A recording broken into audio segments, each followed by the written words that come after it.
Hey guys, welcome to Gamers Deeper. Today we present to you a new series called Tech Explained. In the first episode, we would talk about the differences between memory and storage. For most people, these are fairly synonymous words.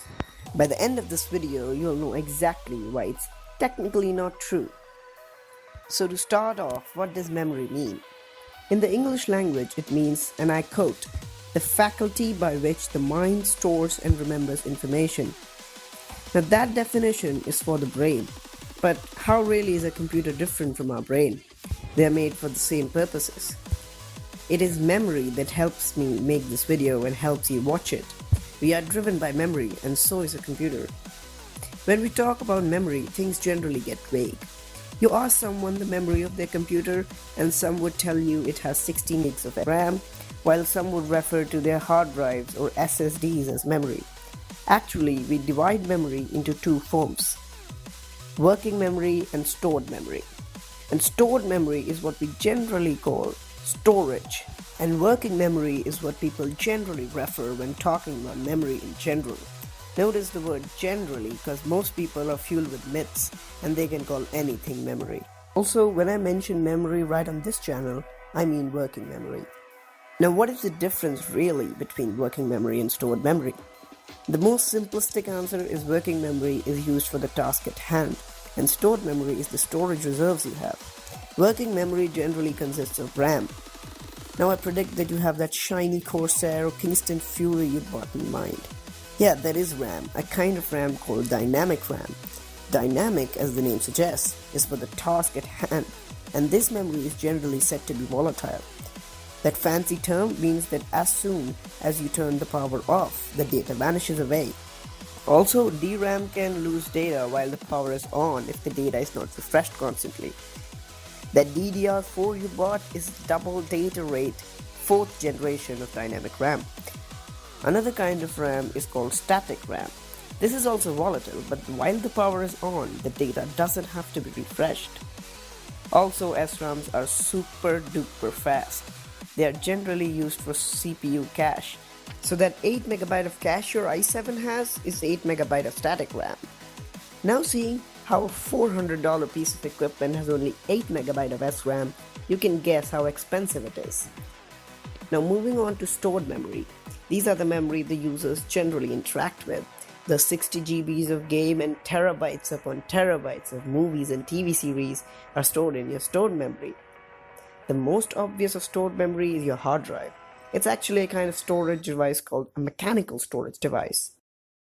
It has a read-write head which generally writes or reads binary data on a disk that rotates at very high speeds of around 7200 rotations per minute. That's what your 5400 or 7200 RPM means. Now the age-old debate between a hard drive and an SSD is waiting us around the corner as we are talking about this topic. Before addressing that, let's bring down some myths about SSDs. Firstly, SSDs don't generally have great read-write speeds, which are significantly better than hard drives. So you should not burden an SSD with humongous write cycles. Secondly, for the love of God, how many times I have told you guys, SSDs won't get you better FPS in games. That doesn't happen. Now you'll ask, then what is an SSD good for? It actually makes your PC more responsive, so that you can avoid those boring loading screens. But I think for most general purposes of mass storage, an SSD is a stretch, because hard drives are way cheaper for mass storage. But for bills above $500, it's a good choice to go for 128 or 256 gigs of SSD for your OS and your frequent games. This really makes your PC far more responsive and you would not be using your task manager much. We can't finish storage without portable flash storage like pen drives or SD cards. Now pen drives are a form of flash storage called NAND flash. Their most preferred use is for portability and not for mass storage.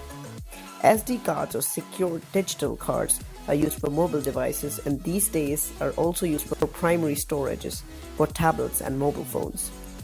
Now to sum up the types of memory, I have an analogy to help you get it better. Imagine your computer to be a construction worker working on a multi-level construction site. Now memory are your tools to work. There are a couple of tools in your hands. These are the static RAM, with your preferred hand being the L1 cache and so on.